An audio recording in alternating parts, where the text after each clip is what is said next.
itu ada yang tadi itu yang kita mau bahas, di red flags-nya itu gimana sih? Nah, yang pertama itu dia motorik kasar, yang kedua motorik halus, yang ketiga dia kemampuan bicara bahasa, yang keempat dia sosialisasi dan kemandirian.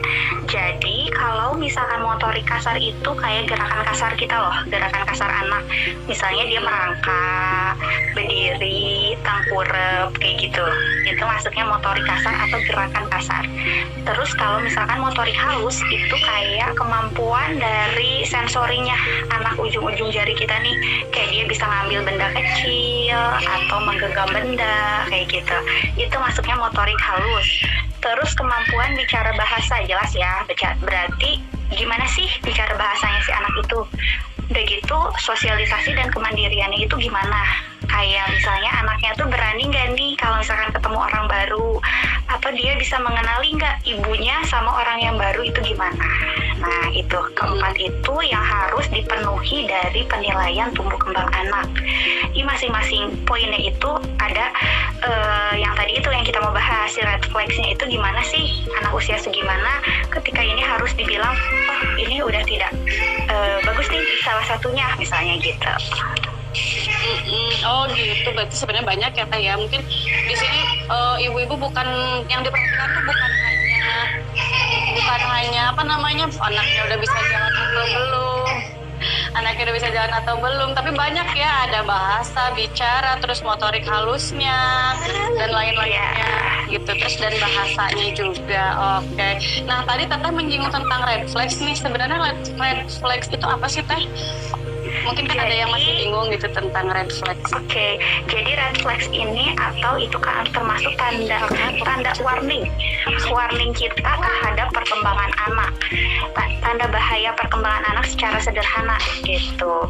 Kayak misalkan tadi ya motorik kasar, gerakan tubuh yang kita bisa lihat secara gerakan kasar ya, gerakan kita bergerak gitu. Si red flags ini tanda bahayanya nih harus menjadi anak harus kayak gini gitu. Kayak misalkan dia gerakan ke kiri sama ke kanannya tuh nggak simetris gitu. Dari mulai bayi misalnya masuk red flags juga ya, masuk red flags-nya dicurigai gitu ya, maksudnya dicurigai harus dicurigai. Jadi misalnya gerakan dia tuh kok ke kiri aja nih ya, tapi ke kanannya kok nggak seimbang, kayak gitu. Jadi gerakan tubuh ke kiri dan ke kanannya itu dia tidak seimbang. Kemudian dia refleksnya misalnya menetap, ada refleks pada bayi baru lahir itu harusnya sampai 6 bulan dia itu udah menghilang.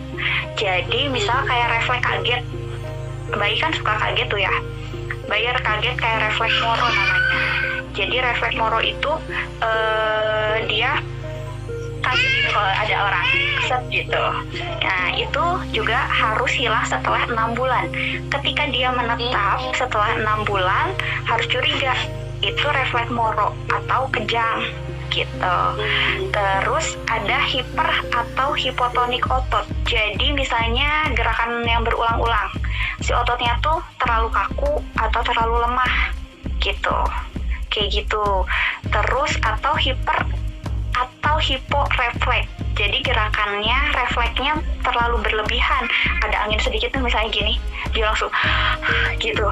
Nah itu juga harus curiga gitu ya. Gitu. Kagetnya berlebihan gitu, lebay. Jadi itu harus curiga. Terus adanya gerakan yang tidak terkontrol. Misal tangannya tuh gini-gini terus. Gini terus gitu ya. Gerak gitu terus gitu ya. Iya, gerakannya tuh tidak terkontrol dan nggak ada sebab musabab gitu dia bergerak. Nah itu juga harus menjadi red flag kita dalam si perkembangan motorik kasar anak gitu. Aku mau nanya atau bidan, anak aku umur 16 bulan belum bisa jalan, tinggal melangkah tapi kayak yang takut, itu gimana? Maksudnya udah masuk red flag atau belum? Kan biasanya anak setahun tuh udah bisa lari, udah bisa jalan gitu. Mungkin khawatir. Nah, ini pertanyaan yang sering banget ya ditanyakan boleh nanti sebagai catatan ya, di sini bunda-bunda yang mendengarkan ikut menyimak. Jadi yang harus dipahami itu dalam penilaian usia 1 tahun itu anak sudah bisa, terus dia bisa dari jongkok ke berdiri gitu ya. Kemudian usia dia 15 bulan dia sudah bisa berdiri sendiri dari jongkok ke berdiri 30 detik dan berdiri tegak 30 detik gitu. Kemudian si anak batas maksimal dia bisa melangkah sendiri sampai berjalan itu di usia 18 bulan. Jadi kalau 6 bulan bisa berdiri sendiri, tinggal ngelangkahnya tapi masih takut, distimulasi. Batas maksimal dia harus sudah bisa jalan di 18 bulan pun. Gitu. Kalau 18 bulan belum bisa jalan, masih ada 2 bulan. Jangan khawatir. Ya, buat stimulasi ya. Harus semangat menstimulasi, Bun. Ini mau aku kasih tips ya cara menstimulasi jalan untuk anak-anak. Coba sering deh main ke yang permukaannya agak kasar gitu, kayak apalagi rumput. Jadi ada namanya earthing, atau dia jadi melangkah di rumput gitu, mengenal rumput. Kalau orang dulu tuh suka ngedengar gak sih ngembun, anaknya tuh diembun gitu loh. Biar apa tuh namanya, mungkin anak tuh jadi penasaran kan ini terjadi perbedaan apa tuh tekstur gitu ya. Ya kan ya, jadi anak jadi boleh dilihat itu earthing, baca earthing, tulis ya earthing.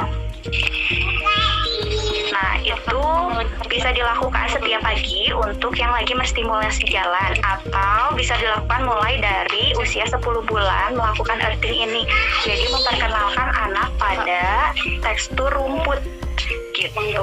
Main di atas rumput itu sangat berguna sekali untuk melatih sensori halus di ujung-ujung kakinya gitu.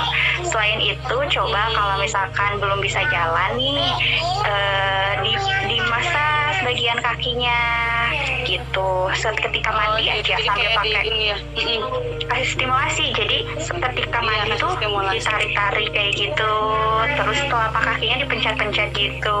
Nah kayak gitu, itu juga bisa merangsang otot-otot di kakinya. Dan gitu panggulnya juga harus distimulasi.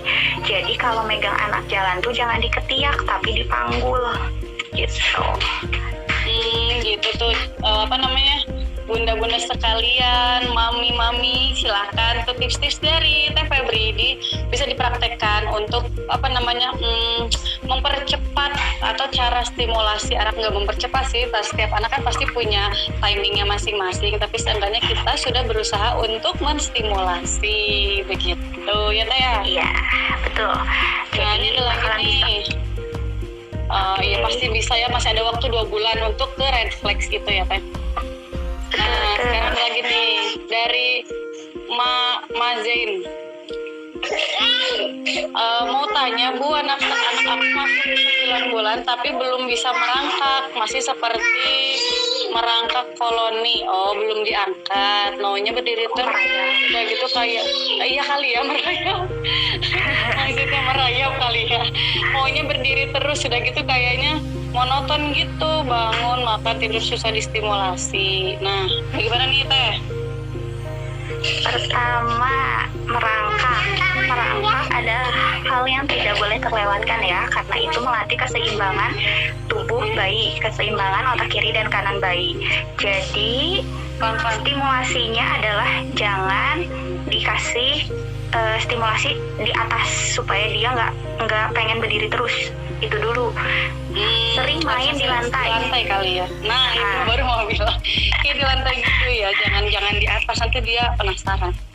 Iya, jadi kayak misalkan ada benda yang menarik tuh jangan terlalu simpen tinggi deh gitu.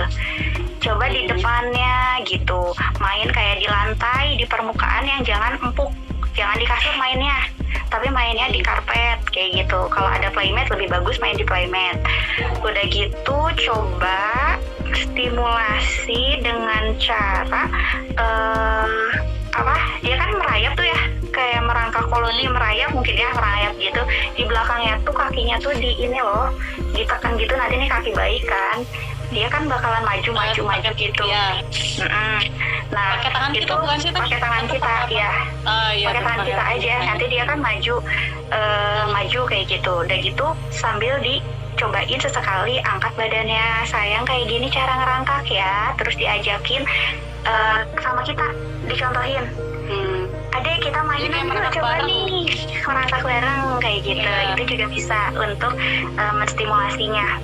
9 bulan masih bisa distimulasi sampai 1 tahun kok untuk merangkak. Nanti Masih panjang mulai waktunya ya. ya masih panjang.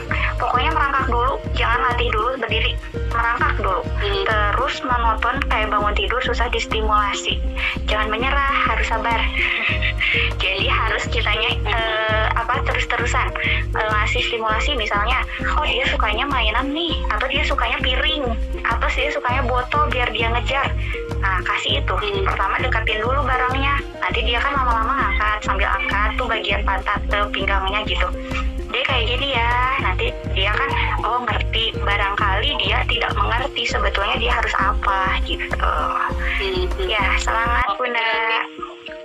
Berarti memang harus observasi anaknya suka apa. Ketika sukanya dengan suatu barang ya kita pakai itu.